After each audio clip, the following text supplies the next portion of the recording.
Hey everybody, welcome into the back room. I'm Andy Ostroy. We have Rick Wilson back with us, and because of all the craziness going on in the world of politics right now, we're doing a couple of extra episodes this week. So Rick's going to help us unpack everything going on with the campaign. But first, thank you for tuning in. We appreciate you listening, and we'd love to hear your comments. So email us at backroomandy@gmail.com and or post in our social media, and we'll read some feedback next time. And if you like the podcast, please rate and review and follow or subscribe, and you'll be notified every time we post a new episode. So, the inimitable Rick Wilson. He's a renowned political strategist, infamous ad maker, writer, speaker, political commentator, podcaster, co-founder of the political action committee, The Lincoln Project, and Resolute Square, and he's a two-time New York Times best-selling author. Rick, welcome back into the back room. Hey, how are ya? It's great to be back with you. So I think you are overdue for the Backroom Five Timers Club bathrobe. Oh my God, really? So we're going to have to get your address. Do I get an elegant smoking jacket? You do. But we have one rule, like you got to take a picture and then post it. So wearing the bathrobe. You can wear whatever you want underneath. That's your business. But oh, yes. We'll get your address offline. So crazy week. Not as crazy as I thought it was going to be. Where do you see things right now? Look, I actually feel like we've come into a moment in the campaign and a moment and a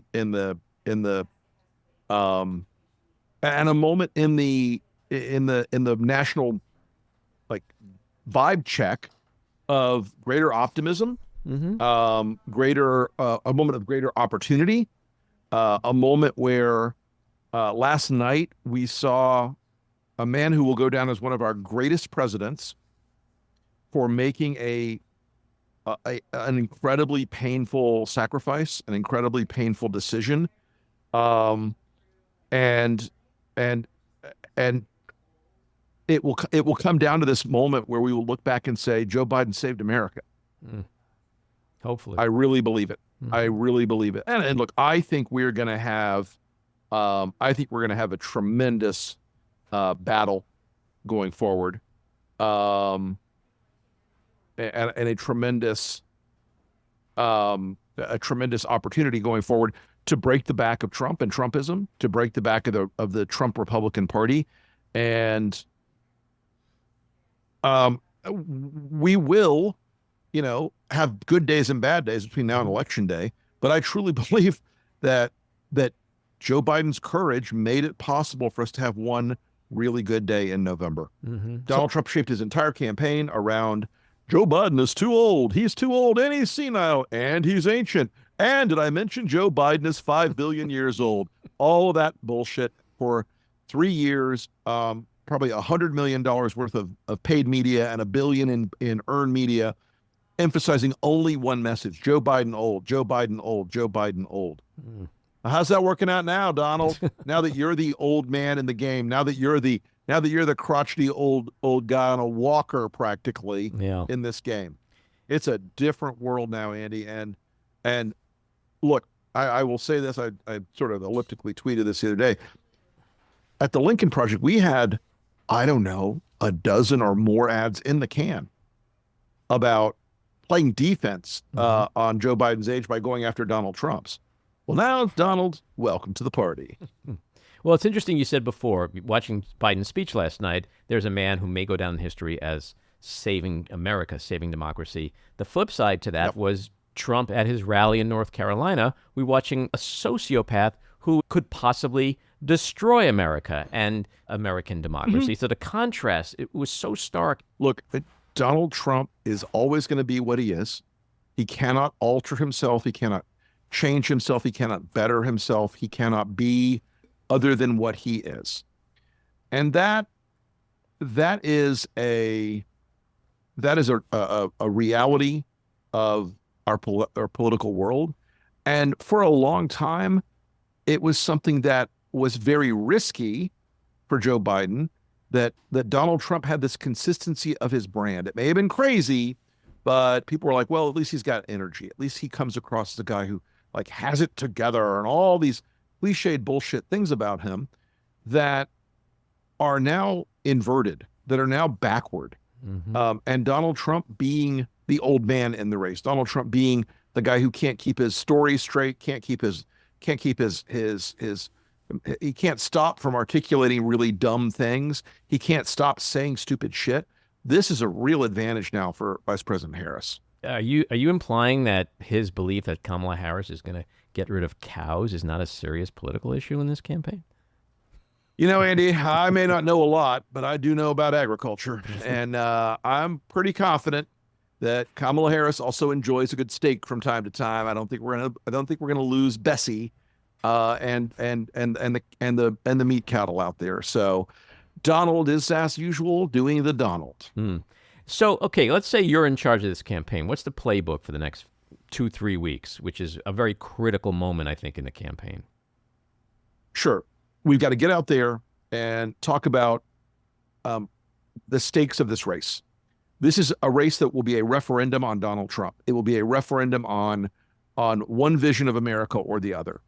It will not be a referendum on policy. It will not be about, except for one thing, and I'll tell you what that is in a second. It will not be about gun control. It will not be about climate.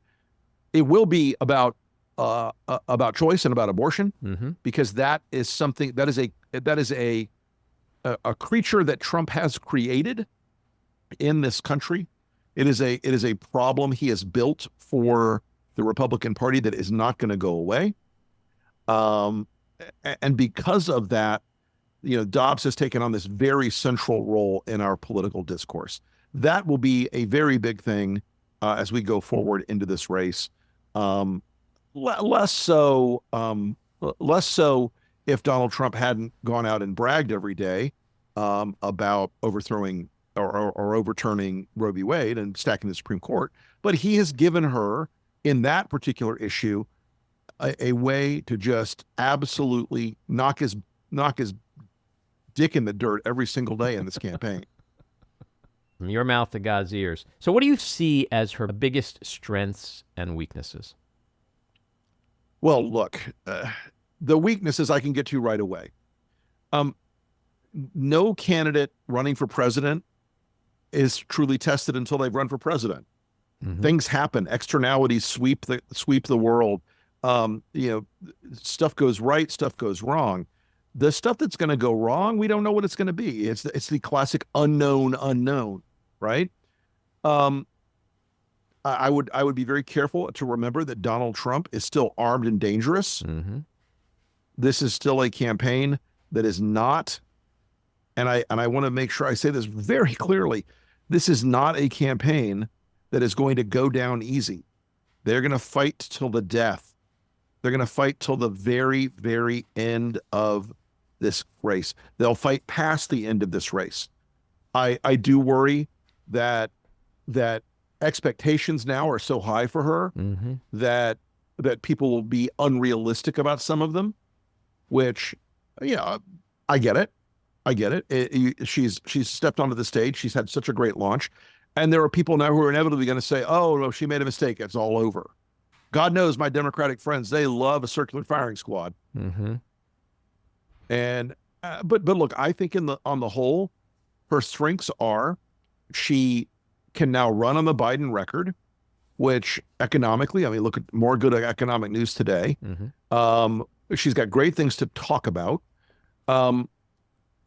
She can articulate a connection to the culture in America more effectively than Donald Trump can by, I think, a very significant margin. He is not, look, I'll take Beyonce and Taylor Swift over Hulk Hogan and Kid Rock any day of the week. And she has a tighter connection, as I said, to the culture.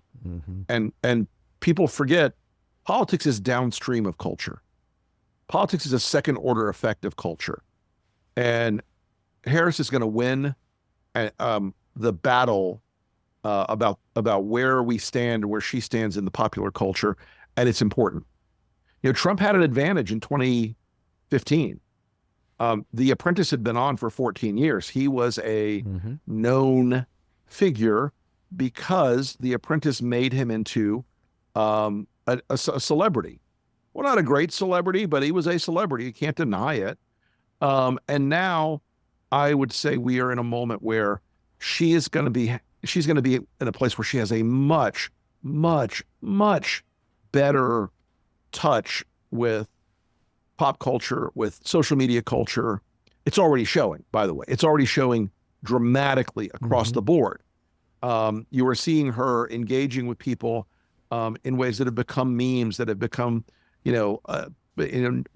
points in the dialogue of America. Some of it's funny, like the coconut tree stuff. It's funny. Yeah. Some of it is very serious. Like when she says, like the other day, this is one of my favorite points the other day. The Republicans put up this thing from the RNC, outrage that she said, sometimes you've got to kick the fucking door down. Mm-hmm. Well, they were like, oh, how dare someone who wants to be president say something so obscene? And you know what? I can tell you something. I immediately asked my fiance about that. She was like, every woman in America, Republican or Democrat, has had to kick the fucking door down. Exactly. Every one of them. Mm-hmm. So if they think that is a great argument against Kamala Harris, have fun. Right. Keep it up, boys. You're doing great. Is she ready for prime time in the South, the Heartland, the Rust Belt, and with working class voters, moderate Republicans, never Trumpers, independents? Listen, if she makes the race a referendum on Donald Trump, she's ready for anything. Mm-hmm. If that is what the race becomes about, a choice between Donald Trump and democracy, Donald Trump and America, Donald Trump and liberty, Mm-hmm. Donald Trump and individual freedom, Mm-hmm. he's going to get blown the fuck out. He's going to get blown out in a way that looks like Reagan in '84, if that's what the race becomes about. Mm-hmm. Now, will it? Hey, guys, you know what? Long way between here and there. Many a slip twixt the cup and the lip, as my grandmother would say. But I like the odds right now a lot. I like the velocity of the race a lot. Mm-hmm. I think we are closer now to a competitive race than we were a few weeks ago. Mm-hmm. Because Donald Trump had 5 straight weeks, Andy. He had 5 straight weeks of the best political luck of anyone I have ever in my 36-year career seen. He had nothing but net the entire 5 weeks. Every day was beating up on Joe Biden, and every day was, Trump seems inevitable. Isn't he inevitable? And that framing disappeared overnight. Yeah, and not that only framing went bye-bye. Not only did he have the best political luck, he had the best legal luck. He's the luckiest criminal defendant in the history of America. The sumbitch has the devil's own luck, and that's a fact. Mm-hmm. But I do think right now we are at a point where the legal cases, should they have come to completion? They should have. That would have been good for democracy, good for America, good for the rule of law, and good for everybody except Donald Trump, right? But they didn't, and we're going to all live with that problem for a long time. But the moment we're in is not great for him. He is now on defense. He's been playing defense for since his speech at the convention. There is a gigantic overturning of the confidence they had since that speech, and it's centered around 2 big things. One, he's been out of the spotlight, and Harris has been a star for 4 days now. She's dominated the media coverage, and Trump hates that. I mean, he hates that. There's nothing he hates more in the universe than somebody else taking the spotlight from him. Which means he's probably going to do something crazy, stupid, to get that back, yes. like fire J.D. Vance and put Tim Scott as the replacement. This is where I think it's going with Trump. Won't impact her momentum, but I think he's going to do something crazy for the reason you just said. It's driving him nuts. They are having enormous buyer's remorse, okay, about Vance. Enormous buyer's remorse. There is a full-scale freak out at the campaign that, to be perfectly candid with you, they believe that J.D. Vance was not truthful about a lot of things in his life to them. And they're losing their minds about it because when or if it turns out that he wasn't being honest about things, about his background and about his history and about his character, it will not go well. It will be ugly. And MAGA land is particularly unforgiving of people who embarrass Trump, and Trump is unforgiving of people who embarrass him. And a lot of the things that Vance, that like as we peel back the layers on JD Vance, it sure looks like this is a guy who is strange and more off-putting and more offbeat than he let on. And I'll leave it there for now, but there's a lot of stuff cooking in the Washington rumor mill that if a tenth of it is true, Vance is going to be off the ticket. Well, I've said since the appointment that he's going to implode like Sarah Palin did. So speaking of he's the Sarah Palin of Ron DeSantis's. So let's close with Kamala Harris's vice presidential choice. Who do you think it should be, and strategically, why should it be that person? Well, look, she has right now what I like to think of as an embarrassment of riches. Yep. She has a bunch of options here that I think can be very beneficial to her.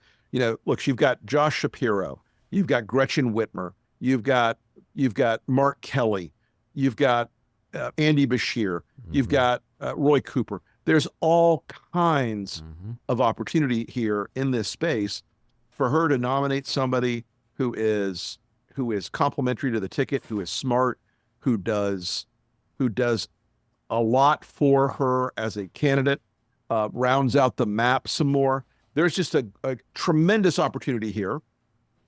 And I think she's making a considered decision. And look, nobody on this list is going to embarrass her. Nobody on this list is going to mess her up. Nobody on this list is going to end up being a Sarah Palin, a Sarah Palin or a JD Vance. It's just not going to be the way it happens. They've got a lot of chances to make a really good impression.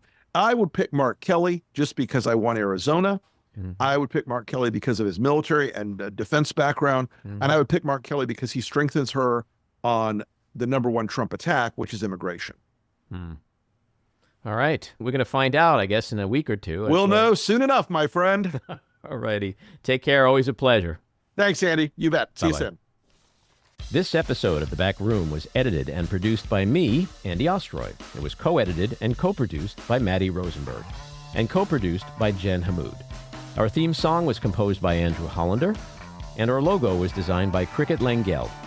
And special thanks to Patricia Wind. Please take a moment to rate and review the podcast, and also follow or subscribe.